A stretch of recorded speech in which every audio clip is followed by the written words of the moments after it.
I want to also indicate to the country that police recruit is going on as we speak, and CIS recruit and defense recruit are being opened. At the very earliest, we want to build our police force to 10,000 man force. And what I want to indicate here through this press, that all policemen recruited through the new training will sign allegiance of oath to state, and for first 5 years, no beer, no buai, no smoke. Employment space is few, and as employer, we will be very strict on these conditions. If you want to join our police force, no beer, no buai, no smoke for 5 years.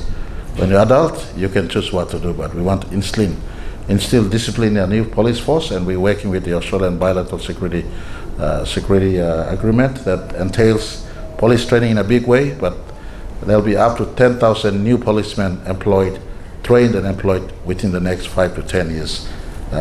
CIS likewise will receive some space or some training, and of course defense force. Defense force, we want to build a defense force that is 7,000 men solid, and men and women solid. I want to indicate here also that working with CIS, and Governor, thank you, I saw CIS correctional service institutions amongst us. We're working with all our correctional service institutions throughout our country to make sure they have vocational schools in our CIS facilities. So those inmates, those who get themselves caught on the wrong side of the law, who end up in our correctional service institutions, they receive some basic training and also linked to advanced training if they want to pursue that path. So correctional service institutions in our country, we're working with life skills and TVET skills. Bomana is leading the way, and we will partner the CIS in that space going forward. Long term for us, downstream processing will ensure that we have create more jobs for our people going into the future. On the issue on Starlink, yeah, I've received advice from on the table that Ombudsman Commission has shown interest in Starlink, but as government, it is in government's interest to ensure cost of doing business is lowered for our country. So we're working with all stakeholders to look at how we could allow for ICT platforms to be easily open for the use in our country so that cost of doing business is cheaper. It's a digital world we're living in today, and it is something that we are looking at seriously. I want to take note of your point on Facebook and how do we monetize use of Facebook and other platforms. TikTok, something that we can look at, including TikTok. I've been advised here. Our educational system is being overhauled as we speak. We've now moved away from that system before where you had 3, 6, and 4 structure. 3 years of elementary, 6 years of primary, 4 years of secondary. We're moving out from this. We're going back to 1, 6, and 6. 1 year of community-based learning or early childhood learning, and 6 years of primary school and 6 years of secondary school. And in the 12 years of contact, especially the 6 years of secondary school, we inputting TVET into learning also. We're inputting basic ethics and respect of rule of law and about courses about knowing about businesses. Mm-hmm. So we want to use the 12 years of contact with our children. By the time they come out of year 12, they are wholly equipped and skilled to be a good citizen. I give you my own example. When I left grade 12 at Kabifa in 1989, I knew basic farming, basic bookkeeping, basic poultry, basic beekeeping, basic carpentry. This is all taught and all part of my work program in my 6 years of high school, growing up in the Seventh and Adventist high school system. Mm. So we've had this before amidst us. State school have been quite slow.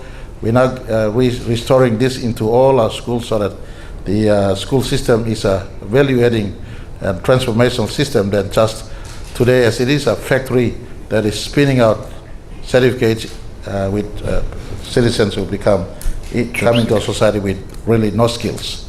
And so that's a major overhaul going on in our education system. Last night we were able to send graduate and give a passport and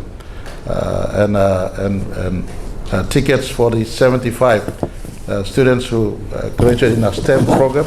Our STEM curriculum is amongst the best now. In fact, Australia is looking at the STEM curriculum we are offering. Shown that in the last year's batch that went to US, 20 of the 42 received presidential award. They never said examination. They said examinations. They passed. They went straight. They received president's award. 20 of the 42 who went last year. And so it's an indication that when we want to overhaul educational curriculums, we can. And we've done already in the math, science, engineering, and technology in the higher secondary schools. I've now instructed that entire curriculum from early childhood, primary school, and high school or secondary schools be overhauled, all with the intention to create productive citizens in our school system. I spoke earlier, any Papua New Guinean youth out there, and NCD youth for a starter, please pick up second chance learning. Grade 12 certificate will be the compulsory certificate for us to know who you are, for you to go and open bank account for SME assistance, for you to ensure that you are going to Australia to work in the market that is opening for Papuans to work in Australia and elsewhere. So grade 12 certificate will be important certificate. We'll give a transitional period, possibly up to 2020, 2030, etc. So every child and youth amongst us matriculates to grade 12. The reason why I say this is simple. In that upgrade of marks, we want to teach them also about knowing about business.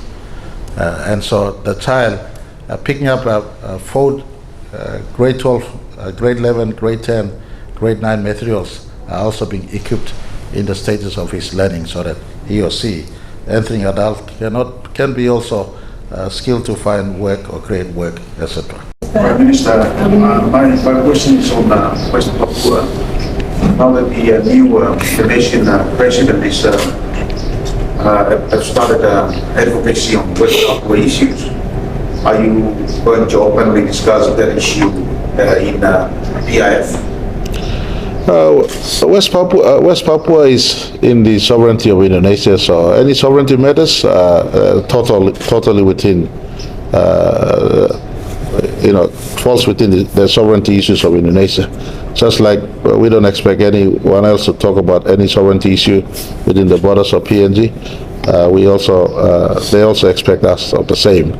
But on matters of human rights and matters of commerce, economy, and other areas of relationship, it's always a place for discussion. And I'm happy the outgoing president has given a greater effort in his focus on the other half of the island.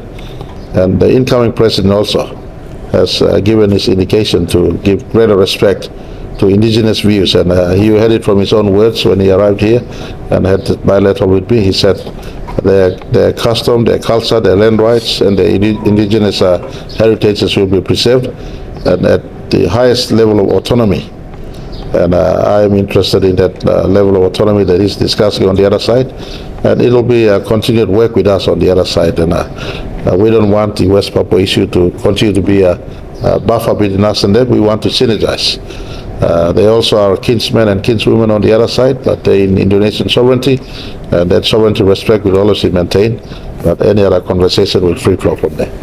It's an unfortunate event caused by extreme weather, and the weather has eroded the side of the Yalu Bridge, which is an old bridge. While it has eroded, the massive flood waters has now subsided, and they're doing a wet crossing, which is accessible by four-wheel drive. And now Works Department is working. They finished last night at 10 o'clock at night, and they're working 24 hours to try to ensure that the temporary bridge bypass is open, so that we can have heavy traffic for the Highlands Highway passing through. And we have also 6 months ago have already begun construction of a new 4-lane bridge that will replace the existing Yalu Bridge. It is in progress, a new 4-lane bridge. The pilings have been done already, and now they're still working on it. The weather in Leh, as everyone knows, rainy Leh, it always floods, and the unprecedented weather has just caused this catastrophe for the highway. But the Good Works Minister is on top of it and doing every effort with his staff to rectify the issue immediately. The bridge will have a permanent 4-lane bridge that we're working on, 90-meter 4-lane bridge. So we've asked Works and the contractor ramp up the permanent bridge. It's part of the road from Leh to Najab that we are doing, the 4-lane. So the permanent bridge will be ramped up also in the context.